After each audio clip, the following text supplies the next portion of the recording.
Major funding for the PBS NewsHour has been provided by 2 retiring executives turn their focus to greyhounds, giving these former race dogs a real chance to win. A Raymond James financial advisor gets to know you, your purpose, and the way you give back. Life well planned. You know, as somebody coming out of college, it can be very nerve-wracking, not knowing what to expect, whether you'll like your job or not, whether you'll make friends, whether you'll fit in. And here, I feel like it's so welcoming and such an inclusive place to work. You just feel like you're valued. And friends of the NewsHour, including Robert Kaplan and Kathy and Paul Anderson.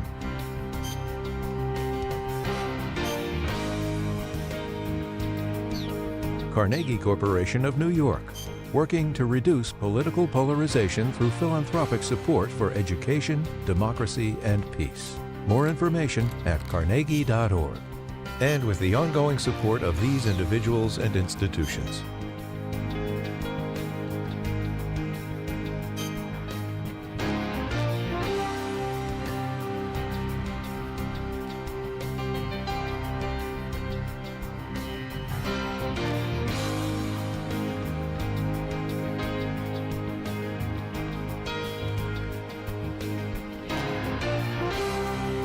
This program was made possible by the Corporation for Public Broadcasting and by contributions to your PBS station from viewers like you. Thank you. Welcome to the NewsHour. President Trump announced this afternoon that Elon Musk will need to consult with cabinet secretaries before firing more federal workers. That came after Trump met with Musk and his cabinet earlier in the day. Lisa Desjardins joins us now with the latest on government layoffs and the court challenges surrounding them. Lisa, good to see you. Hi. So what exactly did President Trump announce here, and what does it mean for any change in power that Elon Musk has? Those are the critical questions. So Trump announced today that Musk must work with cabinet secretaries to deal with firings at their agencies. And specifically, he said they're going to meet every other week. Now, the secretaries, Trump said, will use a scalpel versus a hatchet. But obviously, it has been the hatchet approach. Now, at the same time, as he seems to be empowering secretaries, Trump also said, however, if secretaries don't make cuts, Elon Musk will. So I don't think there's a change in power here. And I think what is happening, however, is the administration is reconfiguring after courts have been very clear that Elon Musk and one of the agencies associated with do not have the power to make these firings. So what they're doing is a kind of a workaround. He will meet with cabinet agencies and they will do the firing, but he's still right there. Speaking of the courts, there's been some major action affecting federal workers, starting with thousands who could get their jobs back. What's happening there? Quite a lot of news.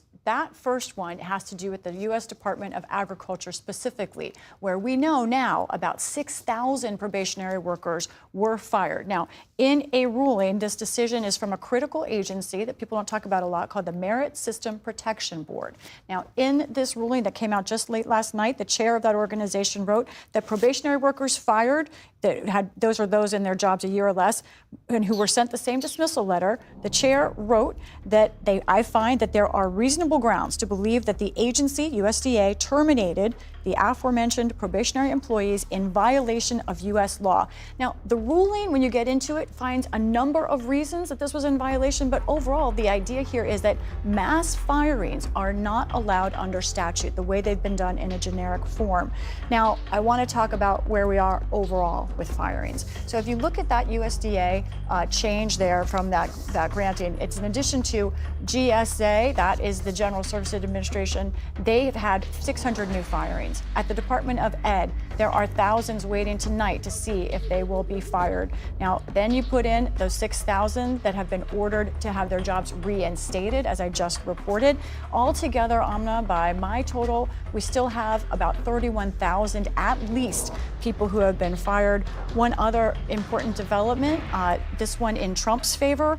Last night, a court ruled that a key watchdog, the special counsel, who we've talked about on this program before, Hampton Dellinger, that in fact, He cannot be reinstated for his job. They took him out of that watchdog post, and today he announced he's not going to appeal the case because it would just take too long. That's a critical watchdog function. Now he's out of that job. There's a lot of court action to keep track of here, but there's also news about contractors and organizations that are dealing with the federal funding freezes. What do we need to know about? Right. First, I want to talk about the freezing of grants and loans that were affecting a lot of organizations around this country. There was a temporary ruling put in place. A judge now has said that needs to stay in force much longer. Here is what the judge wrote when he blasted Trump's funding freeze. He wrote, "This fundamentally undermines the distinct constitutional roles of each branch of government. Here, this executive put itself above Congress." Judge McConnell in that case saying he's not against it.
I'm searching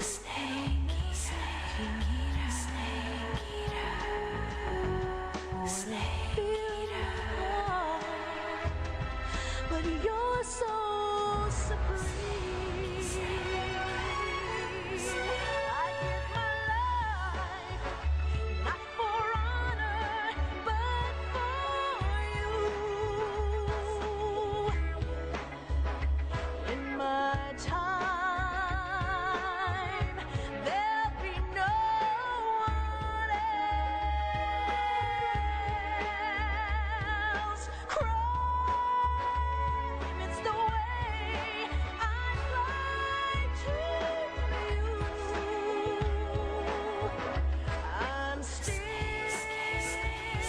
in a dream, snake eater. Someday you go through the rain, and someday you'll see on a tree frog. It's so dear the trial to survive. For the day we see new light, I give my life not for honor, but for you. In my time, there'll be no one else.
Looks like death wasn't ready for you yet.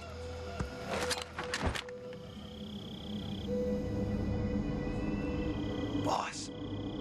That arm still hurt?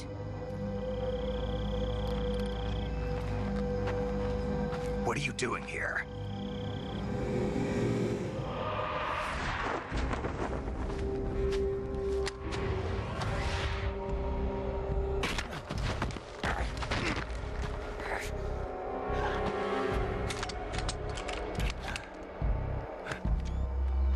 Go home.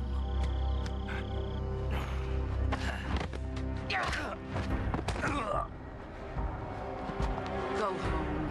Gru and my sons are waiting up ahead. You don't have a prayer of finishing your mission. You're not even armed. Boss.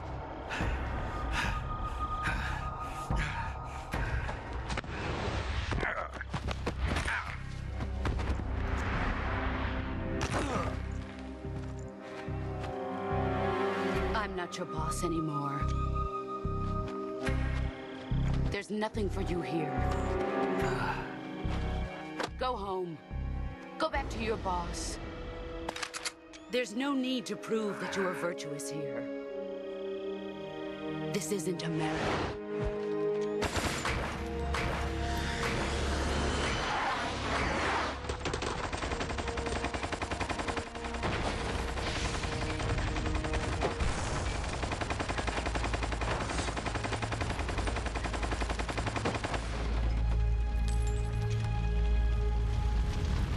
That should stir things up a bit. You'd better hurry.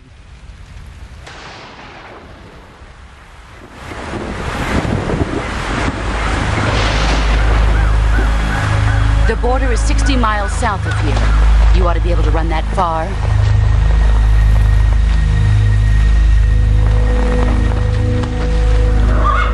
Why'd you defect? I didn't. I'm loyal to the end, to my purpose. What about you, Jack? What's it going to be? Loyalty to your country or loyalty to me? Your country or your old mentor? The mission or your beliefs? Your duty to your unit or your personal feelings?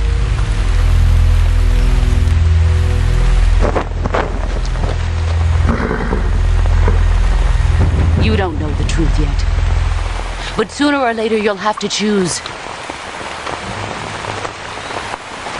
I don't expect you to forgive me.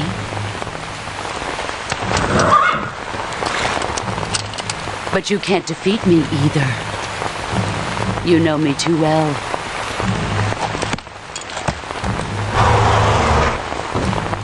Just look at that bandana. If you can't put the past behind you, you won't survive long.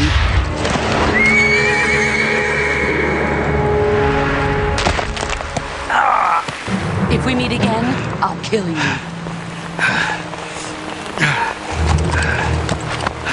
Now, go home.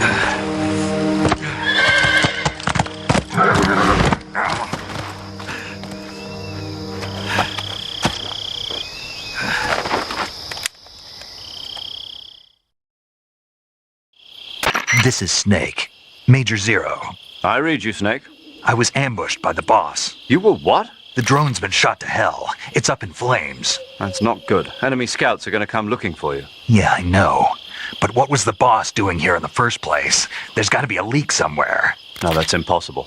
The man the boss is working with, Volgin, isn't exactly on speaking terms with Khrushchev. I lost my gun. The boss destroyed it. Snake, I know how you're feeling.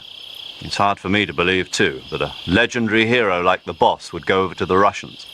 That she'd double-cross us like this. But that's how it is, and if you don't accept it, you'll never be able to beat her. That's not the problem. In terms of sheer technique, I'll never be able to beat her. I know that all too well. You've got to do it, Snake. She's your enemy and your objective. Enemy? We were together for 10 years, and now you tell me she's my enemy? Enough. Hurry to the factory where Adam is waiting.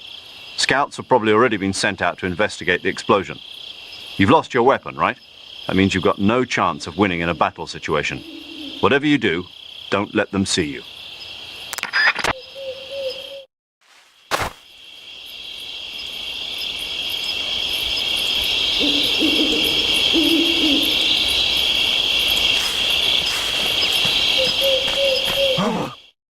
hell is this? What the? HQ? This is HQ. Patrol here. We have evidence of an enemy intruder. Commence alert formation. Acknowledged. Sending reinforcements. Use extra caution.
HQ.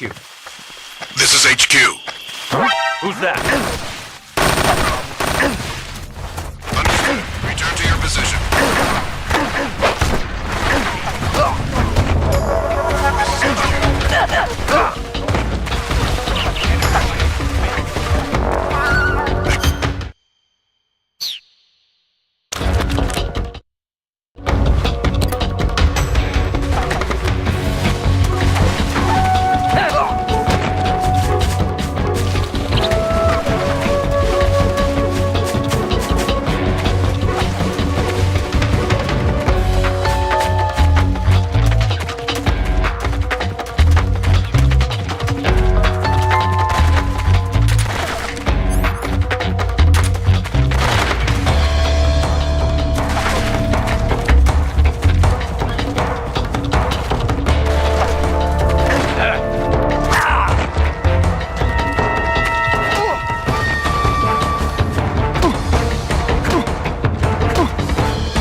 Disgusting.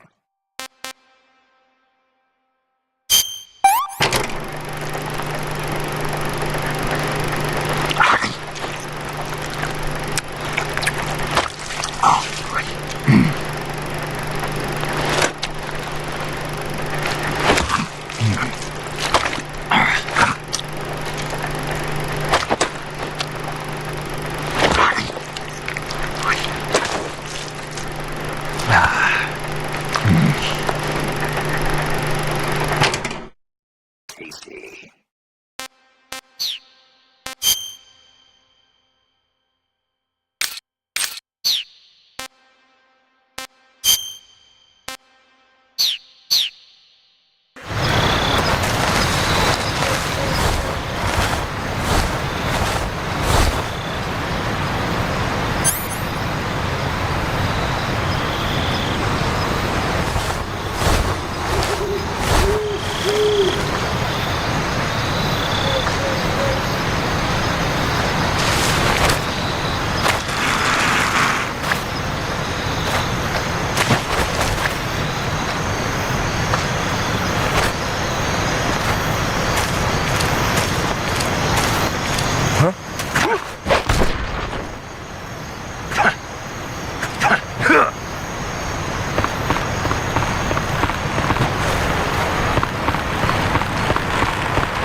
Who's that?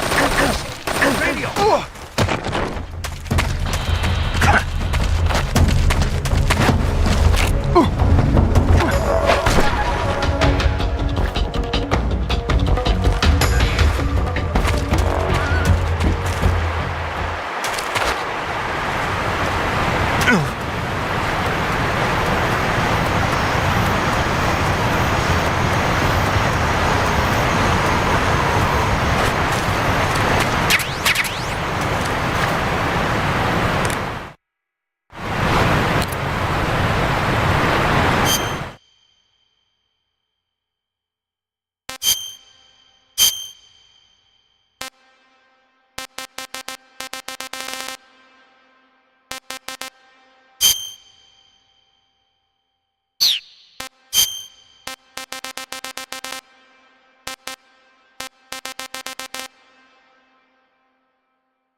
Sorry I'm late.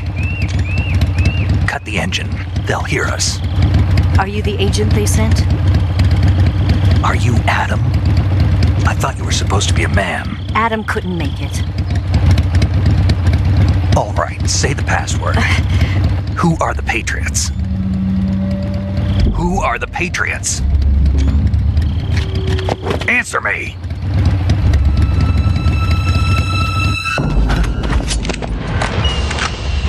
Trapped.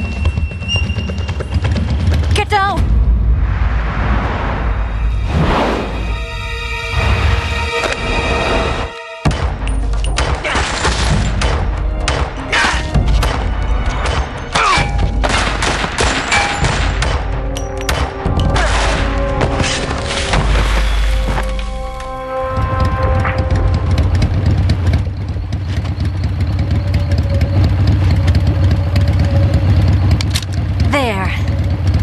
Is your answer.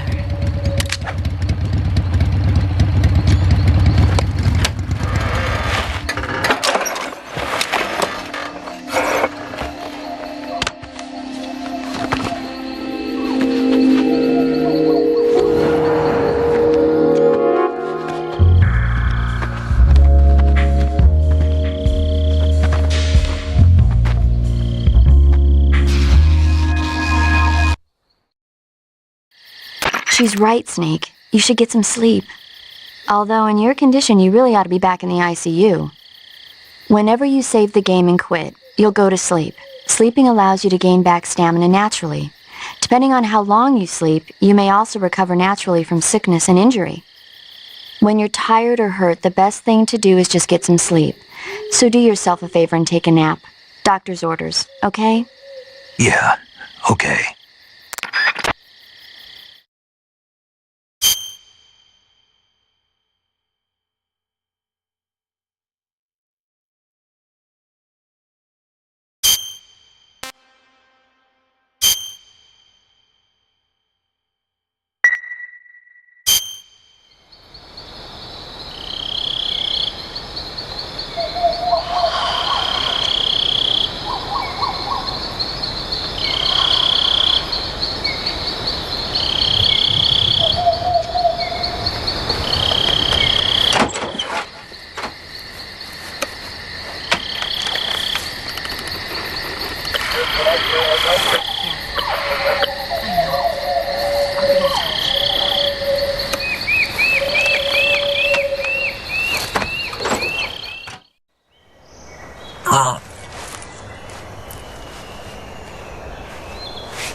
What's the matter? We're surrounded. I see 4 of them.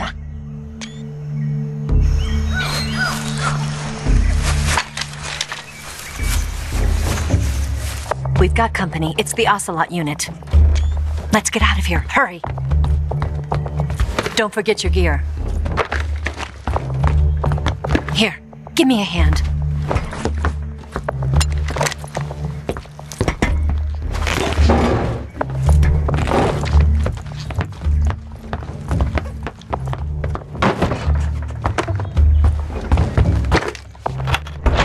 We can use this to get to the basement.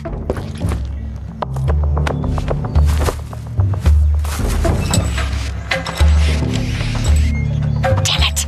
Ocelot! I'll get past them on my bike. I'll call you later. Okay, I'll keep them busy. Huh? Don't go dying on me now.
What?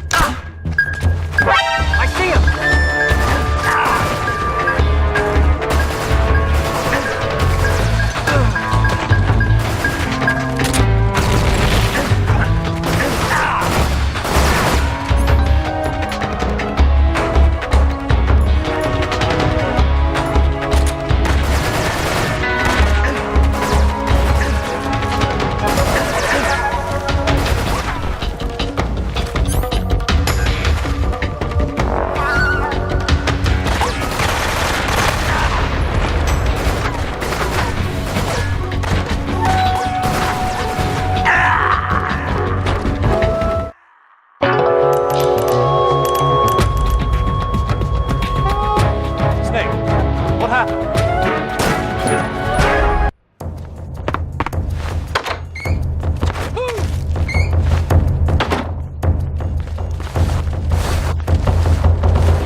I see him!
seeing things. Must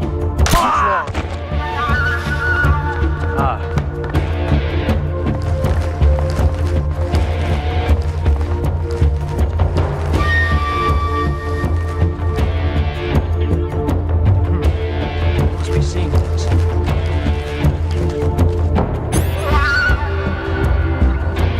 Must be seeing things. Must be seeing things.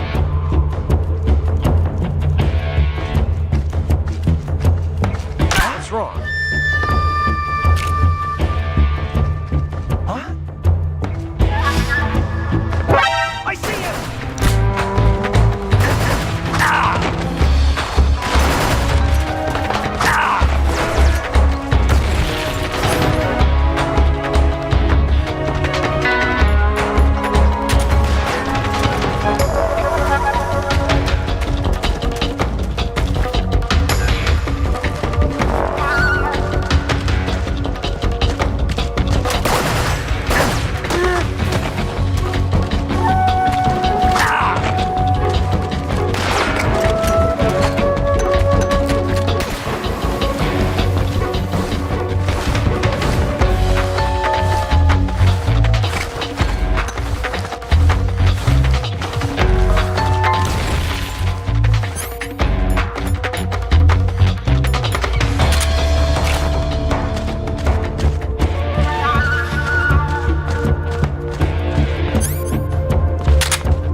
nobody here. What? I see you!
That's so great.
First, enter the cave through the crevice. Eva said it was to the north, so head that way. I see you caught yourself a green tree python. The green tree python isn't venomous, so no need to worry. It's fairly docile too, so I don't think it's likely to attack you. The green tree python originally comes from Australia and New Zealand. It's a really pretty green color and it lives... Oh my god. What's wrong? snake. What did I just say? They come from Australia and New Zealand. No, after that. They're a really pretty green color. I thought so. What was I thinking? Seeing a snake and calling it pretty? What's wrong with that? Everything. When a normal woman sees a snake, she's supposed to scream or get sick or something like that. And you think you're normal? What was that? Nothing. Oh, it's all your fault. Geez, I'm sorry. But enough of that. What do you mean, enough of that? This is serious. No, I just wanted you to tell me how it tastes. How should I know? It was awfully pretty, though. Yo! You're Snake, aren't you? And you're Sigint? None other. I heard that you're an expert on weapons, equipment, and cutting-edge technology. Close. Huh? I am the expert on weapons, equipment, and cutting-edge technology. Ah. I'm the guy that designed your trank gun, active sonar, and motion detector.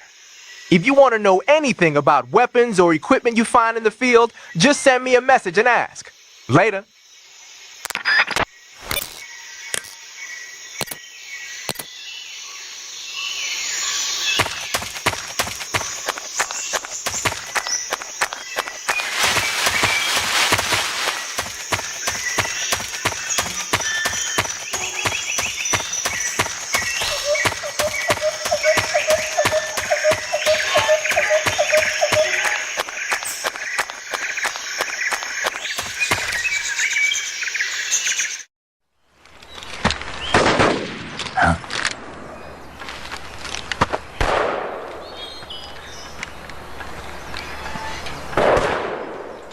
I've been waiting for this moment.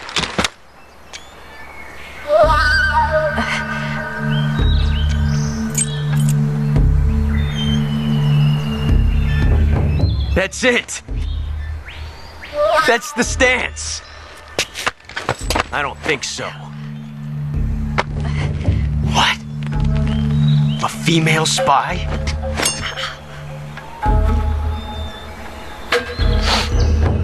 This bitch is wearing perfume.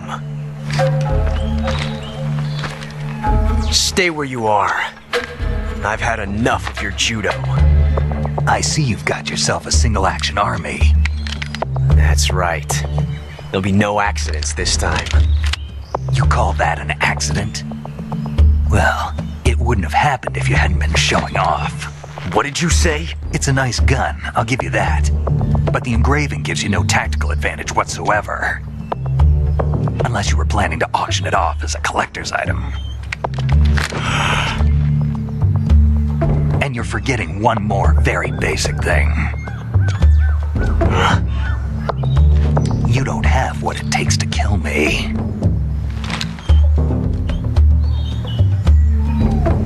We'll see.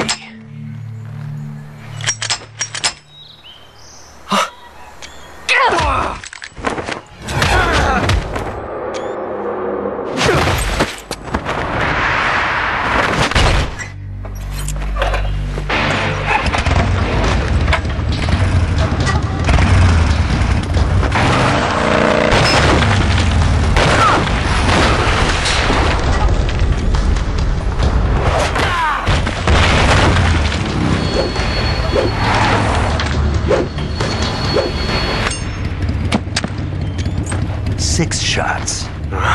That thing only carries 6 shots. The Makarov carries 8. You have to get a feel for how many you have left.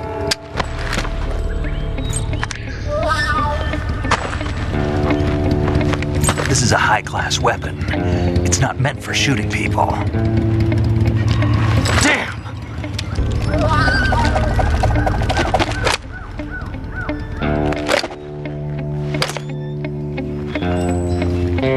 This isn't over yet.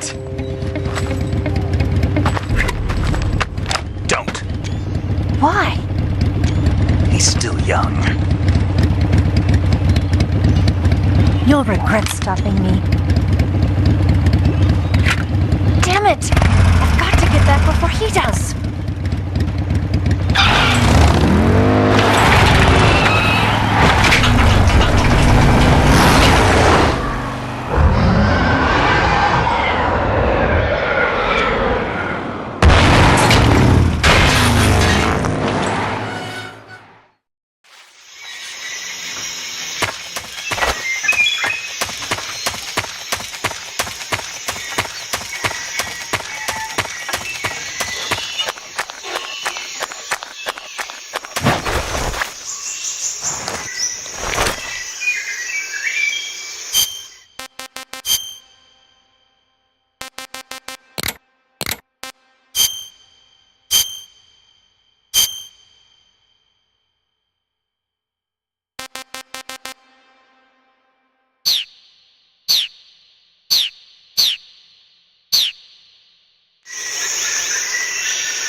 This is horrible. I'm gonna puke. What can I say?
Snake, are you there?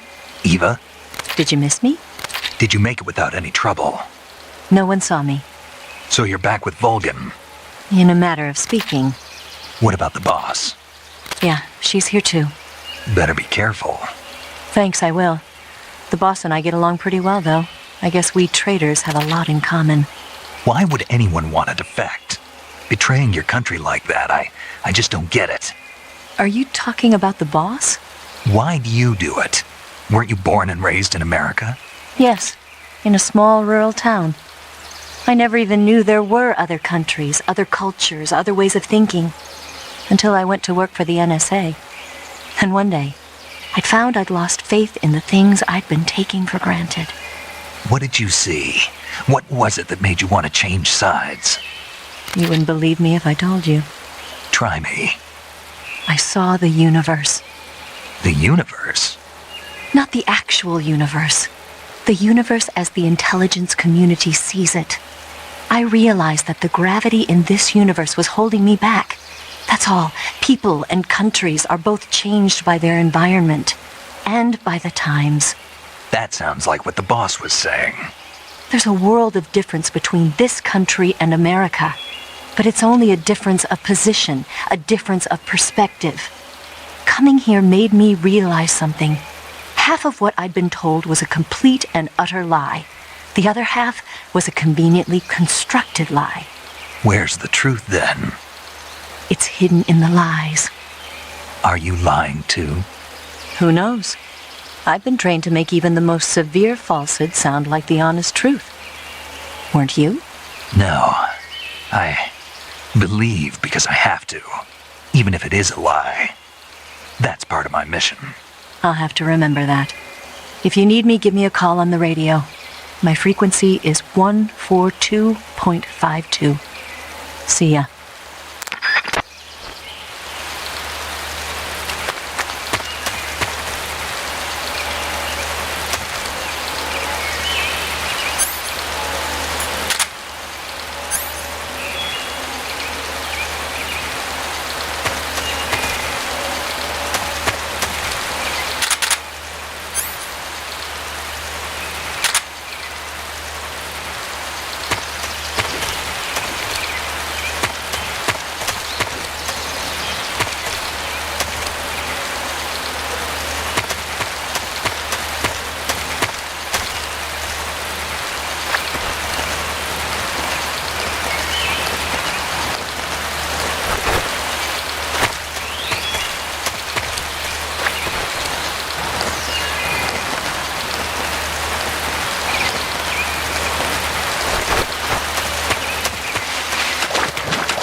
I've had enough.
Can't complain.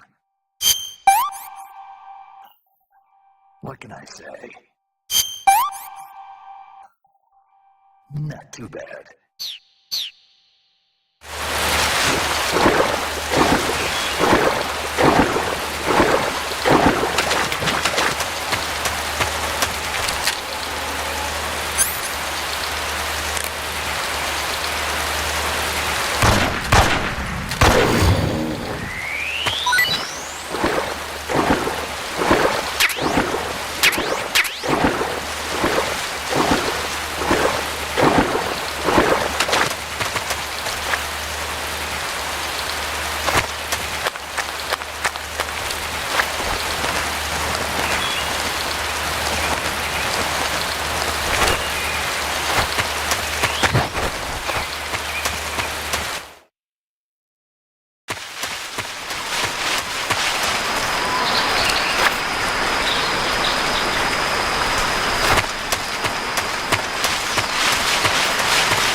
There's nothing here.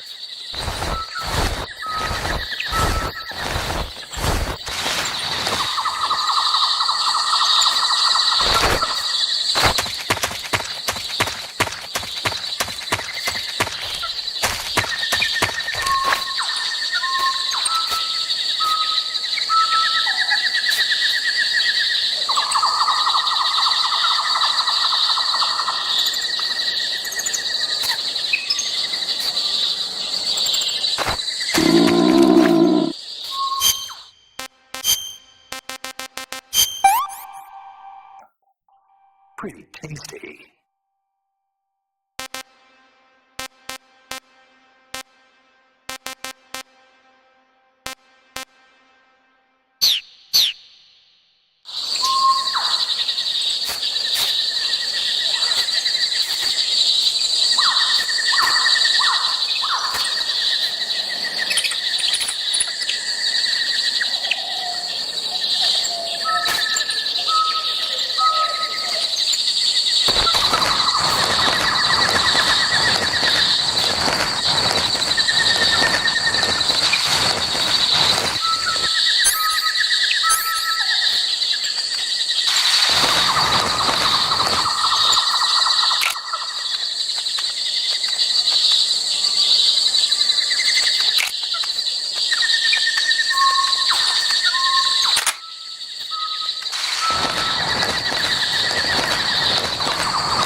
There's nothing here.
What's wrong?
this works.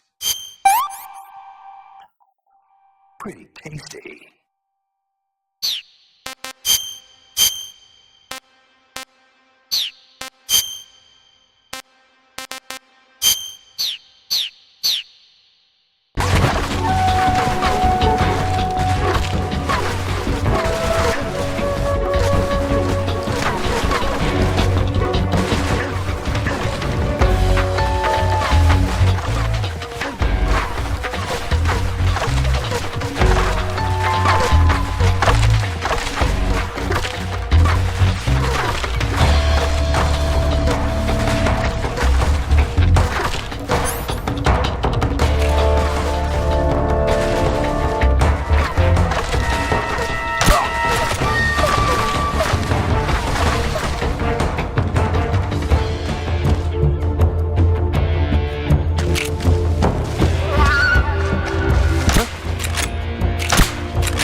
Right there? Freeze! HQ,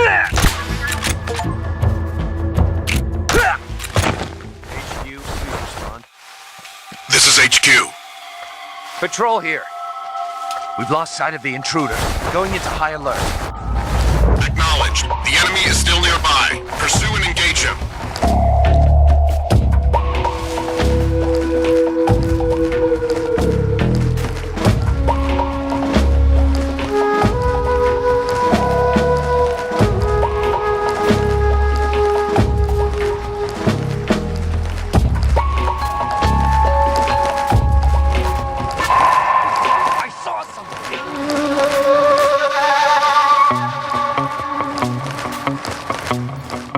Must be seeing things.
This is HQ. Huh? The situation is normal. Understood. Return to your position.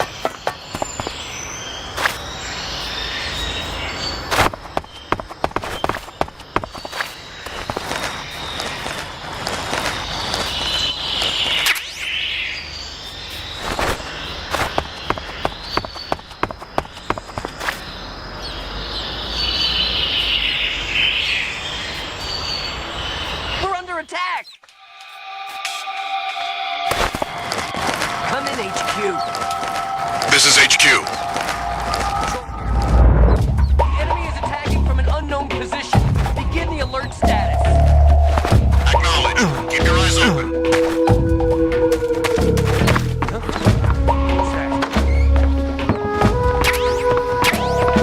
What's that?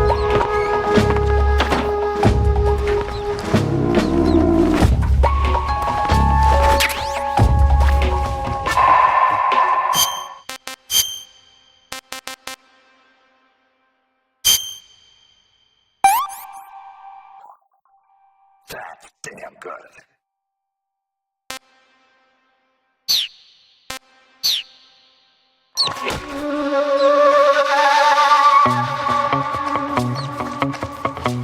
What's wrong?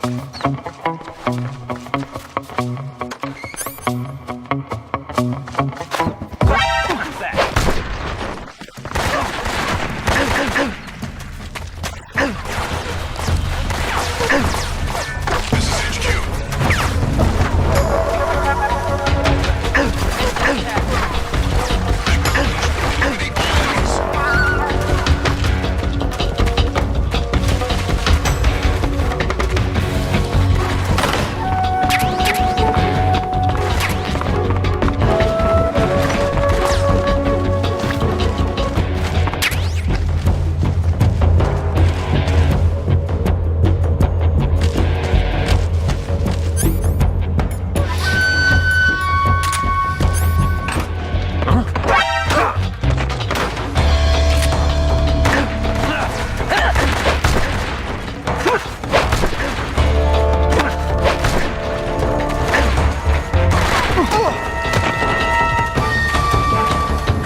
Here at last. Looks like the boss's info was right.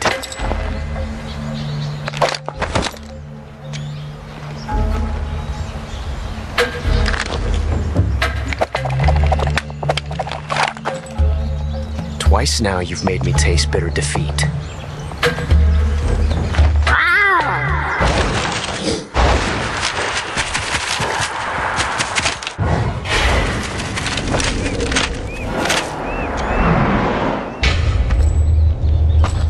Disappoint the Cobras, but you're mine now. All of you, leave us.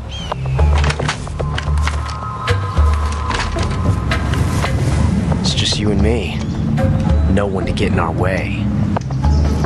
Ocelots are proud creatures. They prefer to hunt alone.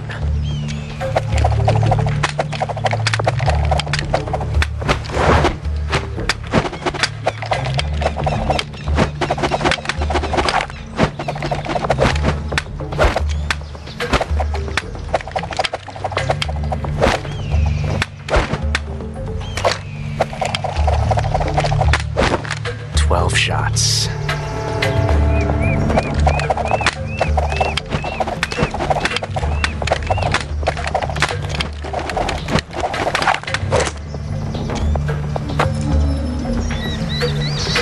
This time I've got 12 shots.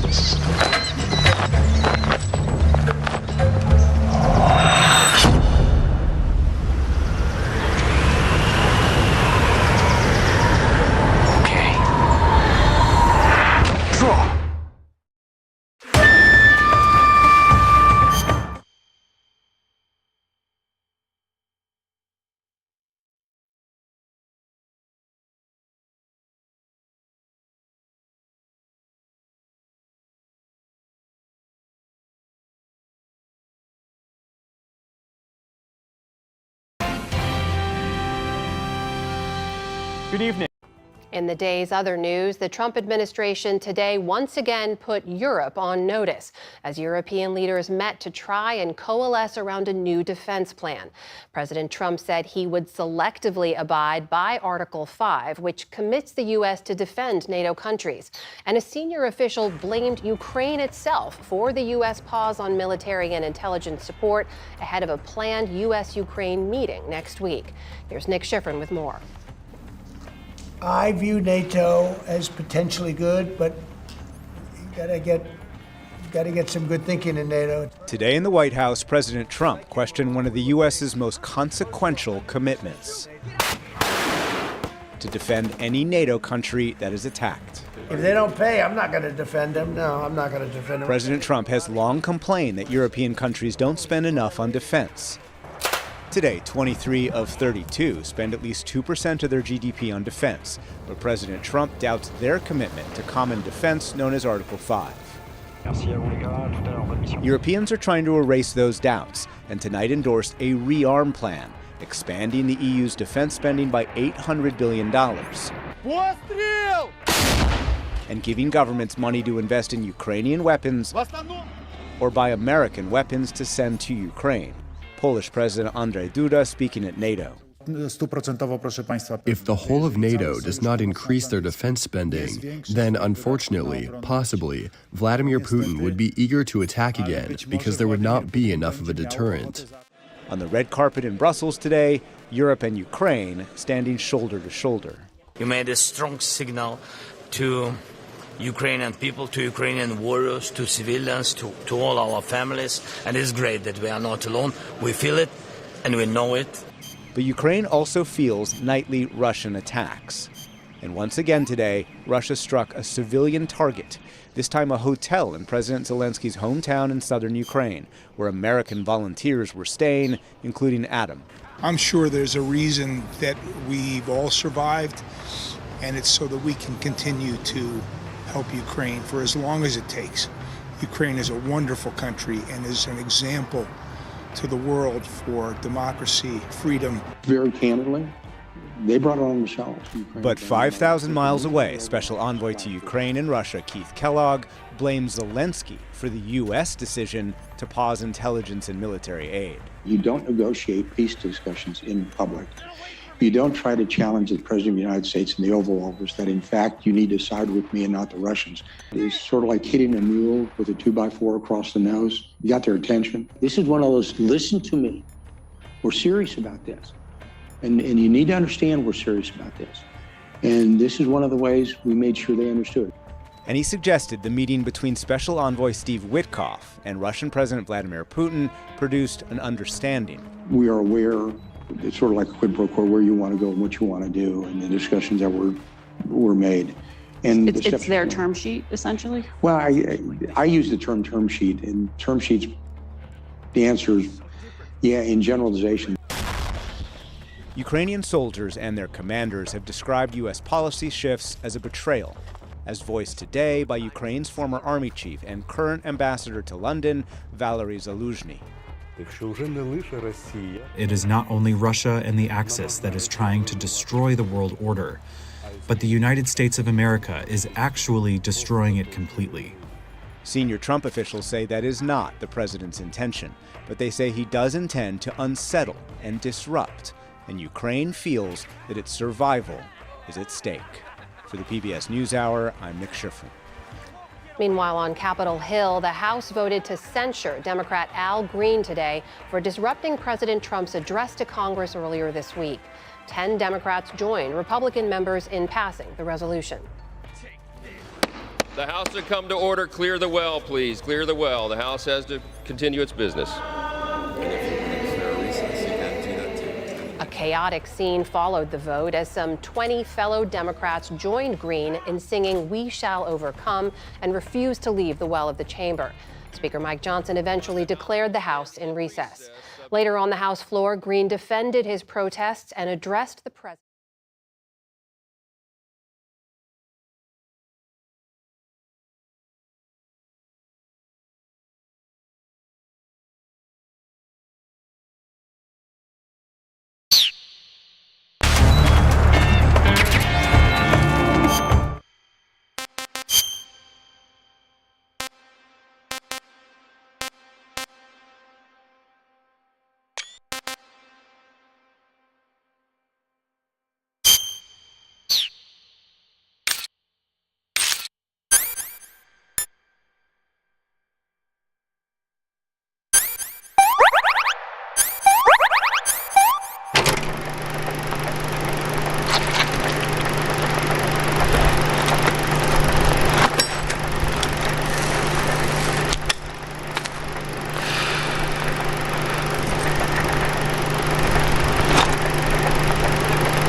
delicious.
That's damn good.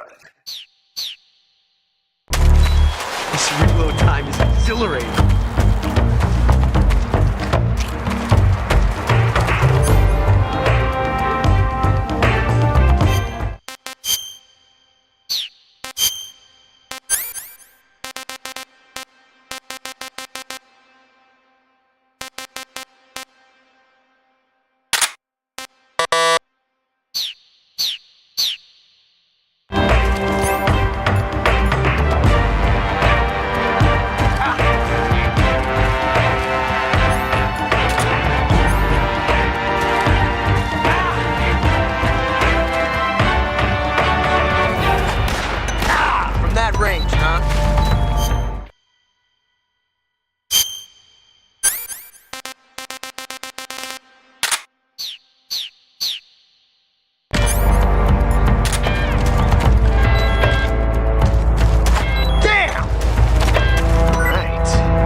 It's over.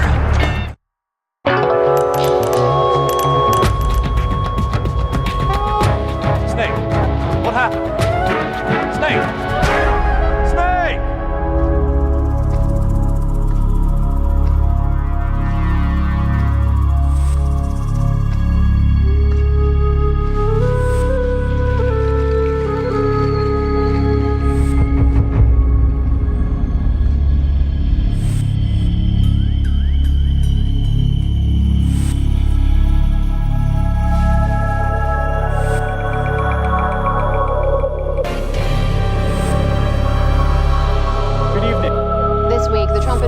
Moved to dismiss a lawsuit against the state of Idaho that sought to allow abortions in the case of medical emergencies. Idaho is one of 12 states across the country with a near total abortion ban. The Biden administration originally sued Idaho, arguing that federal law requires doctors to perform an abortion if a patient's life is at risk. Joining me now to discuss the impact is Mary Ziegler, a professor at UC Davis School of Law and legal historian on reproductive rights. Mary, welcome back to the NewsHour. Thanks for joining us. Thanks for having me. So we should note the Supreme Court did weigh in on this case last year. It's that ruling that allowed emergency abortions to continue in Idaho, but they kicked the key legal question back to this appeals court. So Mary, what does the Trump administration's move to dismiss the case mean for its future? Well, at the moment, the case seems to be dead on arrival. There's an interesting question about whether some other party will try to intervene to keep the case alive. In other words, whether there'll be some other party with standing that can step in where the Trump administration has backed away. But we don't know yet if that's going to happen. So emergency room doctors had been performing what they deemed to be life-saving abortions while this was in litigation. Without the case, where does that leave doctors on the ground and patients in need of this care? It leaves them in a tremendous amount of uncertainty. Idaho has maintained throughout this litigation that its abortion ban permits what it views as medically necessary abortions. Physicians have been unclear as to whether that's true, and I think also unwilling to risk the kind of penalties that Idaho law authorizes for making the wrong guess. And we've seen since the Supreme Court overturned Roe v. Wade in 2022 that physicians have been pretty risk averse. So we would expect to see more of the same in Idaho, and that will, of course, have impacts on patients seeking abortion and also patients with wanted pregnancies. There was, it's my understanding, a sort of test period in Idaho in which the ban was in place before the Biden-era litigation sort of paused the implementation there. Did we see anything in the way of impact during that period that tells us what could be ahead for the impact on the ground? Yeah, we did. So there were several instances in which patients had to be airlifted to other hospitals because physicians in Idaho were unwilling to treat them or unsure if they could intervene.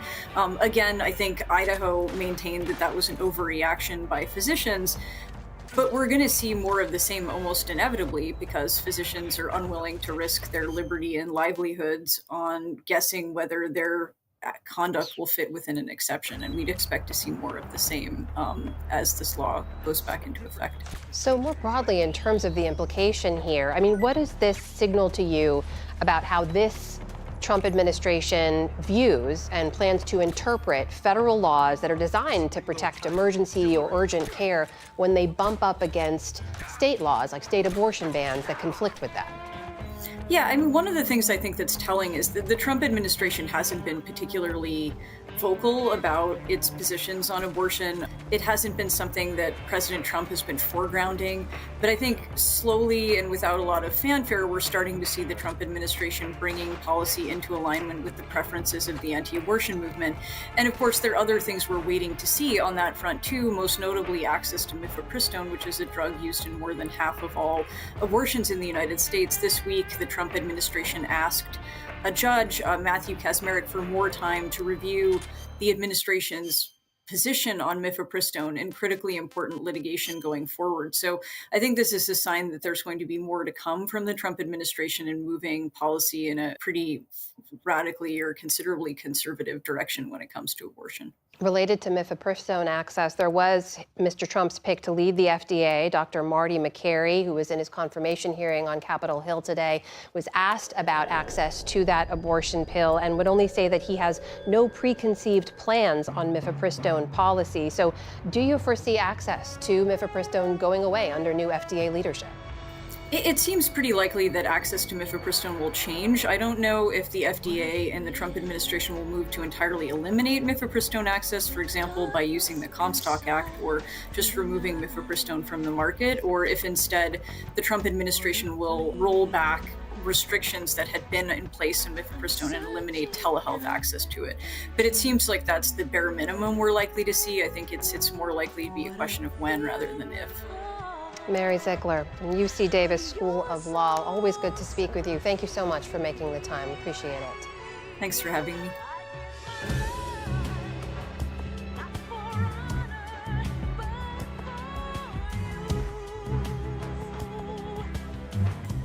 President Trump has temporarily suspended new tariffs on most goods coming into the U.S. from Mexico and Canada, just 2 days after he set them into motion. The delay gives both countries a 1-month reprieve on products traded under the U.S.-Mexico-Canada agreement. That's the trading agreement that replaced NAFTA under the last Trump administration. Yesterday, the president granted a similar pause for automakers. But the beginnings of what seems to be a trade war and the sudden swings in policy are rattling investors and markets. The 3 major stock indices in the U.S. fell again today. To help sort through all of this, we're joined now by Mark Zandi, chief economist at Moody's. Welcome back to the NewsHour. So the nation's trade policy changed hour by hour today. What's your reaction to this month-long delay, and why you think President Trump issued it? It's not, well, the on-again, off-again tariffs, Jeff, are, a problem for businesses. They're trying to get their minds around what all this means. Tariffs on which countries, which products, which companies, how long, all the uncertainty is just creating all kinds of havoc for businesses in their hiring and investment decisions. And, another month delay okay, but just one more thing to worry about and consider and to try to take in. And then what happens a month from now? I'm sure all business people are asking themselves that question.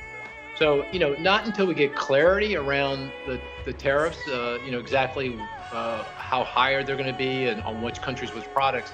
I think businesses are going to sit on their hands. They may not cut back, they may not fire people, they may not reduce investment. That would be a recession, but they certainly will be much more cautious, and that obviously puts the economy at risk. And that's what the stock market's saying. The stock market's saying, hey, this is really bad for business. Well, yeah, retail sales are down, as are manufacturing sales, manufacturing production, real consumer spending, consumer confidence. What are the risks of this uncertainty to the American public?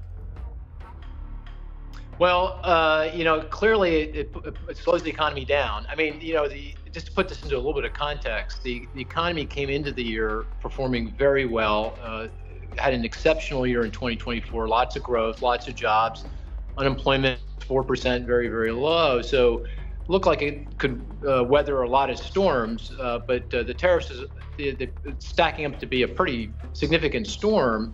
And, if it continues to rage, if we don't see some clarity here pretty soon, within weeks, I think businesses are going to start pulling back.